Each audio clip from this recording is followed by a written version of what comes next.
Segundo livro dos Reis, capítulo 4. Certa mulher, viúva de um dos discípulos dos profetas, clamou a Eliseu, dizendo: O meu marido, seu servo, está morto. E o Senhor sabe que esse seu servo temia o Senhor Deus. Mas veio o credor para levar os meus 2 filhos como escravos. Eliseu perguntou à mulher: O que posso fazer por você? Diga-me, o que é que você tem em casa? Ela respondeu: Esta sua serva não tem nada em casa, a não ser um jarro de azeite. Então Eliseu disse: Vá, peça emprestadas vasilhas a todos os seus vizinhos, vasilhas vazias, muitas vasilhas. Depois entre em casa, feche a porta atrás de você e dos seus filhos e derrame o azeite em todas aquelas vasilhas. Ponha à parte as que forem ficando cheias. A mulher foi embora dali e fechou a porta atrás de si e dos seus filhos. Estes lhe passavam as vasilhas e ela as enchia. Quando todas estavam cheias, ela disse a um dos seus filhos: Traga-me mais uma vasilha. Mas ele respondeu: Não há mais vasilha nenhuma. E o azeite parou. Então ela foi e contou ao homem de Deus. Ele disse: Vá, venda o azeite e pague a sua dívida, e você e os seus filhos vivam do que sobrar. Certo dia, Eliseu passou por Sunem, onde morava uma mulher rica, que insistiu para que ele ficasse para uma refeição. Assim, todas as vezes que passava por lá, entrava para fazer uma refeição. Ela disse ao seu marido: Vejo que este que passa sempre por aqui é um santo homem de Deus. Vamos fazer um quarto pequeno no terraço da casa e colocar nele uma cama, uma mesa, uma cadeira e uma lamparina.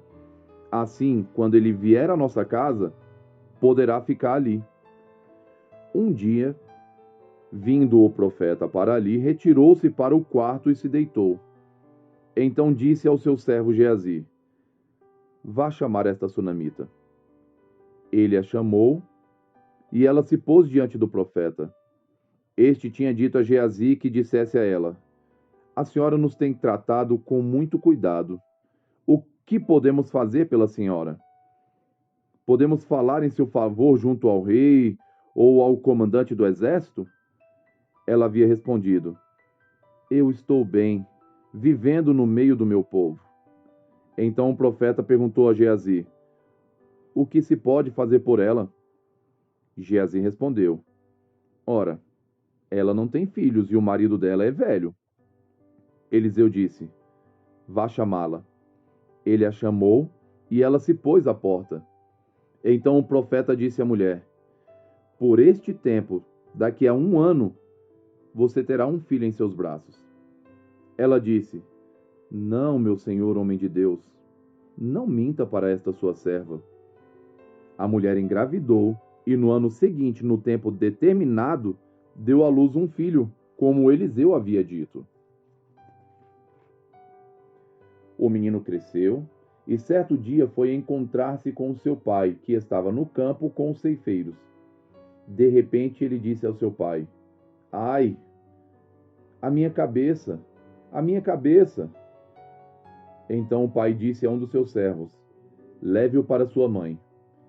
Ele o tomou e levou para sua mãe.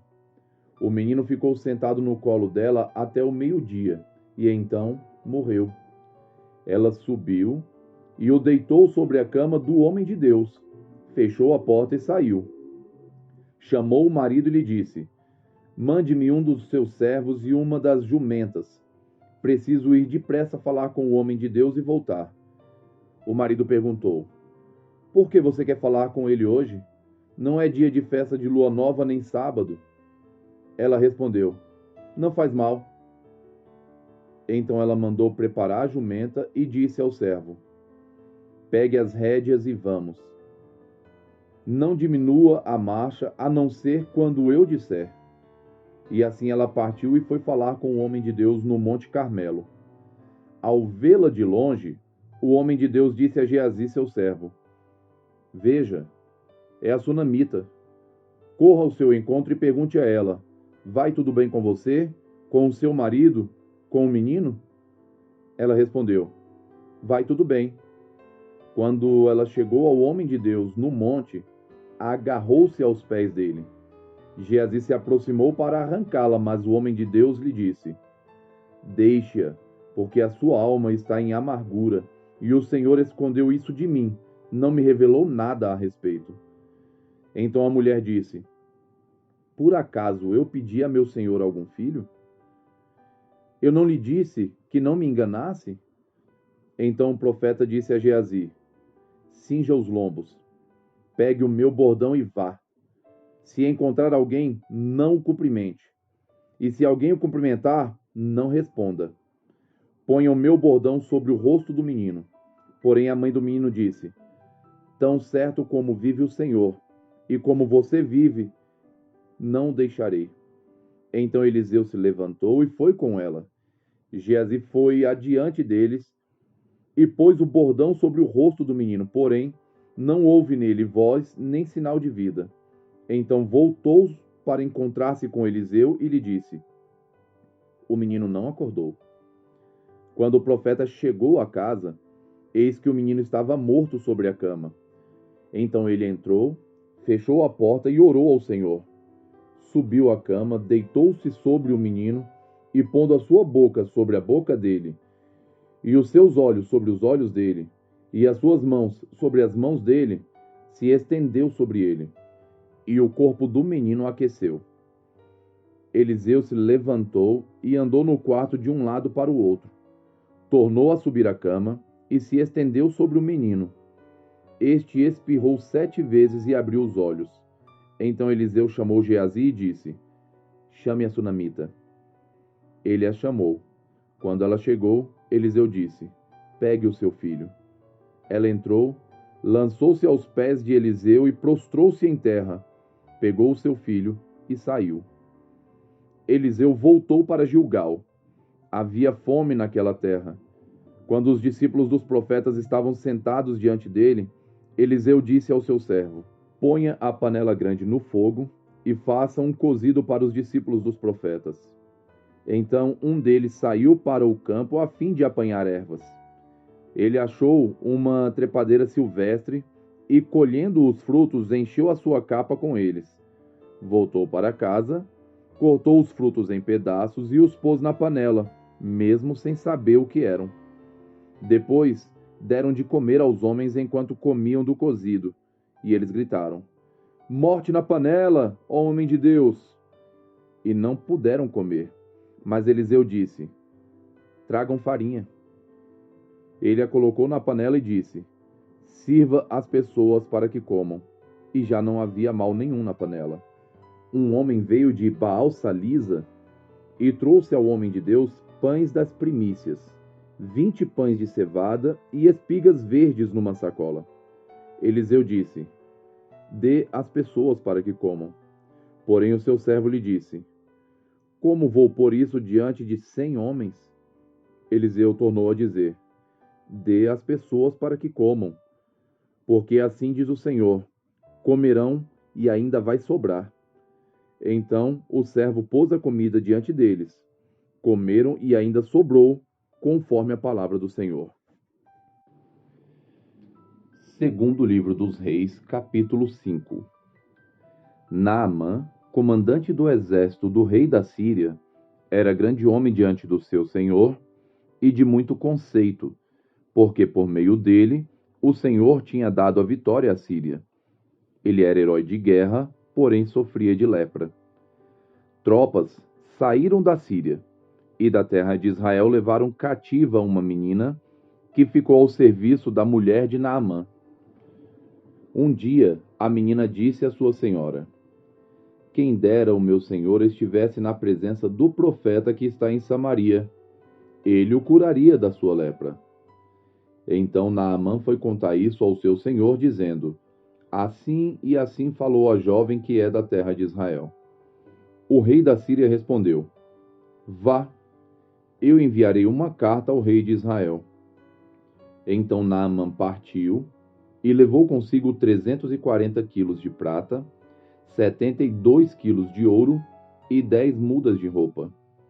Levou também ao rei de Israel a carta que dizia: Tão logo esta carta chegar a você, saiba que eu lhe enviei Naamã, meu servo, para que você o cure da sua lepra. Quando o rei de Israel acabou de ler a carta, rasgou as suas roupas em sinal de medo e disse: Por acaso sou Deus, com poder de tirar a vida ou dá-la, para que este envie a mim um homem para eu curá-lo de sua lepra? Como vocês podem notar e ver, ele está procurando um pretexto contra mim. Mas quando Eliseu, homem de Deus, ouviu que o rei de Israel havia rasgado as suas roupas, mandou dizer ao rei: Por que o Senhor rasgou as suas roupas? Deixe-o vir a mim, e ele saberá que há profeta em Israel. Então Naamã foi com os seus cavalos e os seus carros e parou à porta da casa de Eliseu. Eliseu lhe mandou um mensageiro dizendo: Vá e lave-se 7 vezes no Jordão, e a sua carne será restaurada e você ficará limpo. Mas Naamã ficou indignado e se foi dizendo: Eu pensava que ele certamente sairia para falar comigo, ficaria em pé, invocaria o nome do Senhor seu Deus, passaria a mão sobre o lugar da lepra e restauraria o leproso. Por acaso não são Abana e Farfar, rios de Damasco, melhores do que todas as águas de Israel? Será que eu não poderia me lavar neles e ficar limpo? Deu meia volta e foi embora muito irritado. Então os seus oficiais se aproximaram e lhe disseram: Meu pai, se o profeta tivesse dito alguma coisa difícil, por acaso o Senhor não faria? Muito mais agora que ele apenas disse: Lave-se e você ficará limpo. Então Naamã desceu e mergulhou no Jordão 7 vezes, conforme a palavra do homem de Deus. E a sua pele se tornou como a pele de uma criança, e ficou limpo. Depois, ele voltou ao homem de Deus, ele e toda a sua comitiva. Veio, pôs-se diante dele e disse: Eis que agora reconheço que em toda a terra não há Deus a não ser em Israel. E agora, por favor, aceite um presente deste seu servo. Porém ele respondeu: Tão certo como vive o Senhor, em cuja presença estou, não aceitarei nada. Naamã insistiu com ele para que aceitasse, mas ele recusou. Então Naamã disse: Se você não quer, então peço que seja permitido a este seu servo levar 2 mulas carregadas de terra, porque este seu servo nunca mais oferecerá holocausto nem sacrifício a outros deuses, a não ser ao Senhor. Mas que o Senhor Deus perdoe o seu servo uma coisa: quando meu senhor, o rei, entrar no templo de Rimom para ali adorar, e ele se encostar no meu braço, e eu também tiver de me encurvar no templo de Rimom, quando assim me prostrar no templo de Rimom, que o Senhor Deus perdoe este seu servo por isso. Eliseu disse: Vá em paz. Quando Naamã tinha se afastado certa distância, Geazi, o servo de Eliseu, homem de Deus, disse consigo: Eis que meu senhor foi generoso demais com este sírio Naamã, recusando o que ele trazia. Mas, tão certo como vive o Senhor, vou correr atrás dele e receberei dele alguma coisa. Então Geazi correu atrás de Naamã. Quando Naamã viu que alguém vinha correndo atrás dele, saltou da carruagem para ir ao encontro dele. Então perguntou: Está tudo bem? Ele respondeu: Sim, tudo bem. Meu senhor me mandou dizer: Eis que agora mesmo vieram da região montanhosa de Efraim 2 jovens que fazem parte do grupo dos discípulos dos profetas. Por favor, dê-lhes 34 quilos de prata e 2 mudas de roupa. Naamã disse: tenha a bondade de levar 68 quilos. Insistiu com ele e amarrou 68 quilos de prata em 2 sacos e 2 mudas de roupa. Pôs isso sobre os ombros de 2 dos seus servos para que o levassem à frente de Geazi. Quando ele chegou à colina, pegou os sacos que os servos traziam e os depositou na casa. Então despediu aqueles homens que se foram. Ele, porém, entrou e se pôs diante do seu senhor. Eliseu perguntou: de onde você vem, Geazi? Ele respondeu: este seu servo não foi a lugar nenhum. Porém Eliseu disse: você acha que eu não estava com você em espírito, quando aquele homem voltou da sua carruagem para encontrar-se com você? Será que esta era a ocasião para você aceitar prata e aceitar roupas, olivais e vinhas, ovelhas e bois, servos e servas? Portanto, a lepra de Naamã se pegará a você e a sua descendência para sempre. E Geazi saiu da presença de Eliseu, já leproso, branco como a neve. Obadias. Visão de Obadias. Deus castigará Edom. Assim diz o Senhor Deus a respeito de Edom. Ouvimos uma notícia vinda do Senhor, e um mensageiro foi enviado às nações para dizer: preparem-se, preparem-se para a guerra contra Edom. Eis que fiz de você uma nação pequena entre as outras, muito desprezada. O orgulho do seu coração o enganou. Você vive nas fendas das rochas, num lugar elevado, e diz em seu íntimo: quem poderá me jogar lá para baixo? Ainda que você suba como águia e faça o seu ninho entre as estrelas, de lá eu o derrubarei, diz o Senhor.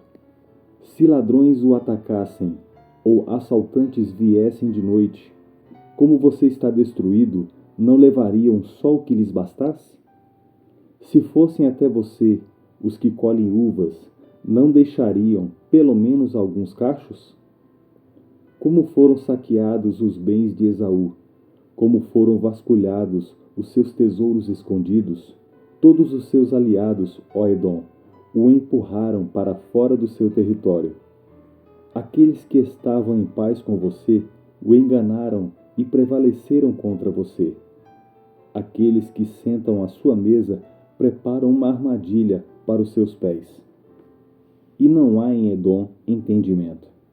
Naquele dia, diz o Senhor, destruirei os sábios de Edom e o entendimento do monte de Esaú. Os seus valentes, ó Temã, ficarão apavorados, para que do monte de Esaú todos sejam exterminados pela matança. Por causa da violência feita ao seu irmão Jacó, você ficará coberto de vergonha e será exterminado para sempre. No dia em que estranhos levaram os bens de seu irmão Jacó, você estava presente, quando estrangeiros entraram pelos portões e lançaram sorte sobre Jerusalém. Você mesmo era um deles. Você não devia ter olhado com prazer para o dia do seu irmão, o dia da sua calamidade. Você não deveria ter se alegrado pelo que aconteceu com os filhos de Judá. E no dia da sua ruína, você não deveria ter falado de boca cheia no dia da angústia. Você não devia ter entrado pelo portão do seu povo no dia da sua calamidade. Você não devia ter olhado com prazer para o seu mal no dia da sua calamidade. Você não devia ter posto as mãos sobre os seus bens no dia da sua calamidade.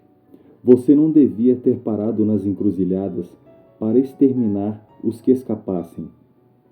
Você não devia ter entregado ao inimigo os que escaparam com vida no dia da angústia. Porque o dia do Senhor está prestes a vir. Sobre todas as nações você será tratado da mesma forma como tratou os outros. O mal que você fez cairá sobre a sua cabeça, porque assim como vocês beberam no meu santo monte, assim todas as nações beberão sem parar. Irão beber, engolir e serão como se nunca tivessem existido. Mas no monte Sião haverá livramento, o monte será santo, e os da casa de Jacó tomarão posse de sua herança. A casa de Jacó será fogo, e a casa de José será chamada, mas a casa de Esaú será a palha. O fogo e a chama incendiarão a palha e a consumirão. E ninguém mais restará da casa de Esaú, porque o Senhor o falou. Os de Nebeque tomarão posse do monte de Esaú, e os da Cefelá ocuparão o território dos filisteus. Tomarão posse também dos campos de Efraim e dos campos de Samaria, e Benjamim tomará posse de Gileade. Os cativos do exército dos filhos de Israel tomarão posse do território dos cananeus até Serepta. E os cativos de Jerusalém, que estão em Sefarade, tomarão posse das cidades do sul. Salvadores hão de subir ao monte Sião, para julgarem o monte de Esaú, e o reino será do Senhor. Primeira carta aos Coríntios, capítulo 11, dos versos 17 a 34. Mas nisto que agora prescrevo, não posso elogiá-los, porque vocês se reúnem não para melhor, e sim para pior. Porque antes de tudo estou informado de que quando se reúnem na igreja, existem divisões entre vocês, e eu em parte acredito que isso é verdade. E é até necessário que haja partido entre vocês, para que também os aprovados se tornem conhecidos entre vocês. Quando, pois, se reúnem no mesmo lugar, não é a ceia do Senhor que vocês comem. Porque quando comem, cada um toma antecipadamente a sua própria ceia, e quando um fica com fome, outro fica embriagado. Será que vocês não têm casas onde podem comer e beber? Ou menosprezam a igreja de Deus e envergonham os que nada têm? Que posso dizer a vocês, devo elogiá-los? Nisto, certamente não posso elogiá-los, porque eu recebi do Senhor o que também lhes entreguei, que o Senhor Jesus, na noite em que foi traído, pegou um pão, e tendo dado graça, o partiu e disse: Isto é o meu corpo, que é dado por vocês, façam isso em memória de mim. Do mesmo modo, depois da ceia, pegou também o cálice, dizendo: Este cálice é a nova aliança do meu sangue, façam isso todas as vezes que beberem em memória de mim. Porque todas as vezes que comerem este pão e beberem o cálice, vocês anunciam a morte do Senhor até que ele venha. Por isso, aquele que comer o pão ou beber o cálice do Senhor indignamente será réu do corpo e do sangue do Senhor. Que cada um examine a si mesmo, e assim coma do pão e beba do cálice. Pois quem come e bebe sem discernir o corpo, come e bebe juízo para si. É por isso que há entre vocês muitos fracos e doentes, e não poucos que dormem. Porque se julgássemos a nós mesmos, não seríamos julgados. Mas quando julgados, somos disciplinados pelo Senhor, para não sermos condenados com o mundo.